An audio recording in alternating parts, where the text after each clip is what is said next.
A long, long time ago, in a country far, far, well, actually France, a cognac was made. And that's what we've got here today. A little bottle of cognac from some time ago. This is a bottle of Martell V.S.O.P. from the 1970s. I know, right? Put out a poll on my Patreon last month, and I let anyone on the Karen tier pick what I should do next from my vintage collection. And I put a few things out there, like... Actually, I don't remember what I put, but I remember this one being the one that surprised me as the winner. Yeah, I wasn't expecting this, to be honest, but apparently people want to see some vintage cognac action, so here we are. Now, the sensible thing probably would have been to get a bottle of modern VSOP and compare the two, but I kind of actually just wanted to do this on its own. More just to kind of make a point that these things are still available, and you can still get your hands on them. I think I paid £4 for this miniature, which I think you'd probably actually pay more for the modern bottling. So that's weird, and it's a talking point, right? I mean, okay, 50ml, you're not going to get a huge amount out of that, but if you had, like, a cognac tasting, you could give this out as, like, a 10ml nip or something and be like, right, cool, what do you think of that? Now you can compare it to, you know, there's things you can do with that. Or you can just have it as a miniature for a rainy day and be like, right, cool, I'm gonna open that and drink 50-year-old cognac. I mean, it's not, you know, 50-year-old age, but anyway, well, let's not go down that whole kind of rabbit hole. Let's crack it open, screw it. I don't have a huge amount of information about this. Is this... Oh, actually, I might not be able to get into this. Oh, Jesus. Wow, this is putting up a fight. Ow, ow, ow, ow, ow. Ooh, this could be a problem. Right, so there's like a sticker over it, so I'm going to have to sort of hack this off first.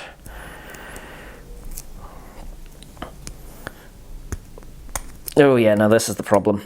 So there's like a customs label over the actual cap. I strongly recommend taking that off first because my hand really fucking hurts now. I might need to get a knife on this actually, because that is sealed shut. Hang on. Oh no, that's not giving. Jump cut. Okay, so through the careful application of a kitchen knife, we are in that. Right, let's have a look at the lid actually. Is it? No, I think we're okay. So, I'm going to pour too much of this because I do still want to retain some of this. Vintage bottles are a bit of a funny one. Miniatures, they're a great way to sort of try stuff without having to commit to a larger bottle. I do have some larger bottles, like this for example, Canadian Club. This is a full 75.7. I do have... I've got Hay Club back there as well from the 70s. That's like a full litre and a bit bottle. And that was like 30 quid. So I don't think I paid more than 25 for the other two. So it goes to show that there are ones out there that people don't pay attention to. Because Macallan and Kurosawa and Lefroy's and stuff like that garner so much attention, there's loads of stuff that kind of flies under the radar. And it's still stuff to try. And that's all I'm interested in at the end of the day. I don't give a crap about collecting them.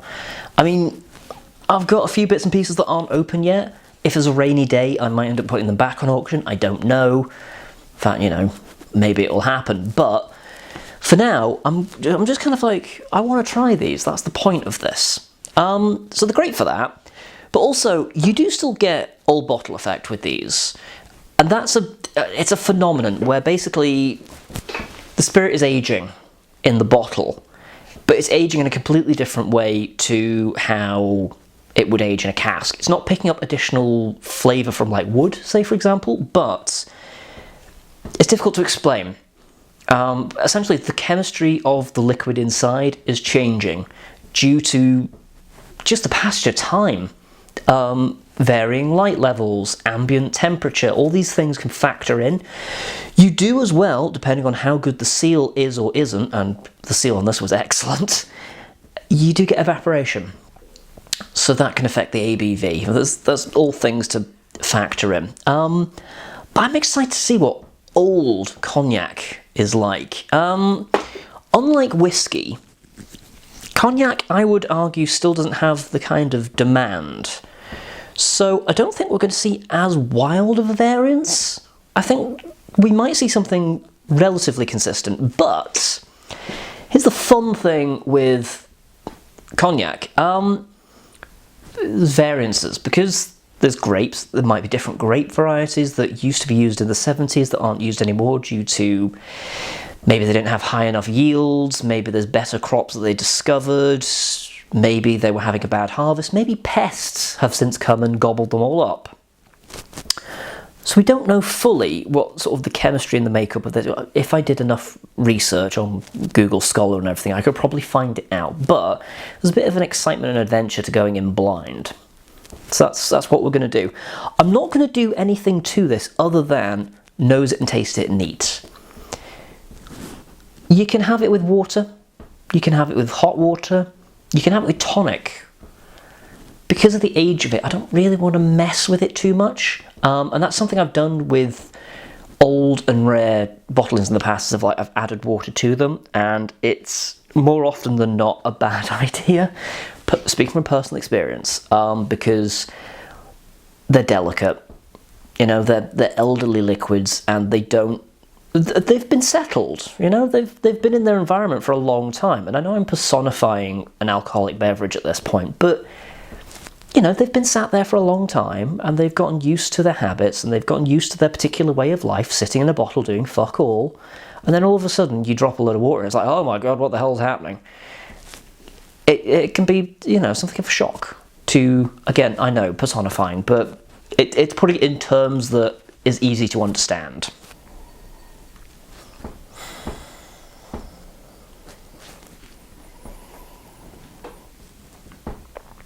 Interesting. It's somewhere between like Concord grapes and Pedro Jimenez.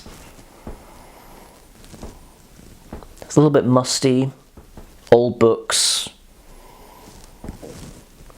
It's like a tobacco note in there. Super high cocoa chocolate as well. The liquid itself as well is super thick. Just doing a quick roll in the glass, that ain't going anywhere. Do you know what I am going to do actually? I'm going to warm it up a little bit.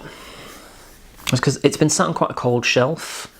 And cognac, you do tend to serve it in a warmed glass. Some people would say it's heresy, some people insist on it. That's the thing with these rules. It's one rule for one and another rule for another. At the end of the day, what are rules except preferences? Yeah, it's like Vimto and battery acid had a baby. Okay. It's fair to say, whatever I was expecting, I was not expecting that. Vanilla, ginger, plum, a little bit of cola as well, a little bit yeasty as well. Oh man, it goes through an absolute journey. It's bone dry, lean as anything. The finish dissipates super fast, but the flavour you get is sort of like a bomb going off in your head. That's fantastic. That's really good, actually. I have tried Martell in the past, and from the memory that I have of it, they're like two completely different liquids. It's truly extraordinary, actually. It's like a hint of vanilla, and then it almost immediately goes into like raw ginger. Like you just took a bite out of ginger and chewed it for a while. A little bit leathery. There is like 90% cocoa chocolate. There's the bitterness that you get from it. Absolutely. A little bit of like cola nut as well. And actually, if you swirl it around your mouth, the bitterness of it lingers for a while. Do you know what? I might almost struggle to identify it as a cognac. I'd be like, miscellaneous spirit processing. And I'd probably get there, but it wouldn't be an immediate connection. I wouldn't be immediately like, I know what that is. And I don't know if it's that the bottle aging of this has had a unique effect on it. I don't know if the cap has rusted and this is the tetanus speaking. I don't know if it's just the fact that cognac back in the day was radically different. Because this is me jumping in both feet into the deep end. I have insufficient information to tell you. I don't know if that's useful or helpful, sort of watching me squirm, but hey, I'll call it as I see it, and this is bloody nice. It's good. If you get the opportunity to try a nip, I'd definitely do it. I think, again, the comparison is the fun with this more than anything else, isn't it? It's why a lot of people go into, vintage bottles because they want a second house. But those of us that buy them to try them, you're interested in the comparison. You want to see how things have changed. But there's also that sort of visceral connection with the past. This is how they used to do things. Which is fun and interesting, exciting. It's like archaeology through booze. It's nothing like that, but that sounded like I knew what I was talking about, didn't it? Anyway, thank you very much for watching. Comment down below, what vintage bottles should I crack open next? I took another delivery of more.